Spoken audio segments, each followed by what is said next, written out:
I still have a big back catalog of movie recommendations to get through, so yesterday I watched Showgirls. Nomi Malone is a drifting dancer who's landed herself in Las Vegas and found a job at the strip club Cheetahs. However, she only sees this as a stepping stone to get to the much more upscale burlesque show, Goddess, that's put on by the Stardust Hotel and is frequented by ladies and gentlemen in suits and dresses instead of losers in t-shirts and jeans. The main event of the show, Crystal Connors, takes a twisted liking to this up-and-coming dancer and pulls some strings to get her an audition to The Real Deal so that she can continue to play with her. Once she's actually in the place she always dreamed of being, the high-stress, low-morality environment quickly exploits her passion for dance and starts to eat away at the upstanding set of beliefs she entered with.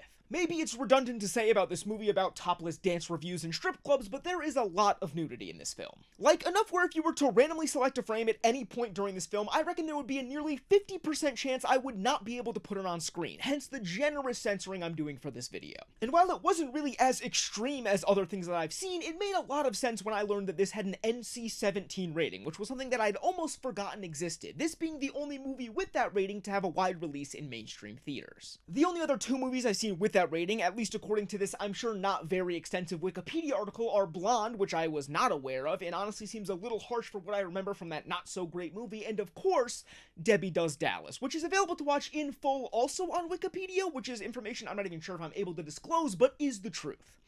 I've never watched it. There's so much nudity in this movie that it starts to lose the stigma after a while and feels completely normal, and yet they overcame the barrier of toplessness no longer being tantalizing and still made this movie so incredibly horny. And it seems like that and sci-fi action are the two modes director Paul Verhoeven switches between when deciding what kind of movie to make. I was also completely astonished to see that this movie came out in 1995, because the look had me absolutely convinced it was from at least the 80s, if not 70s. Granted, I'm probably not the best to judge that type of thing because I wasn't alive during any three of those decades.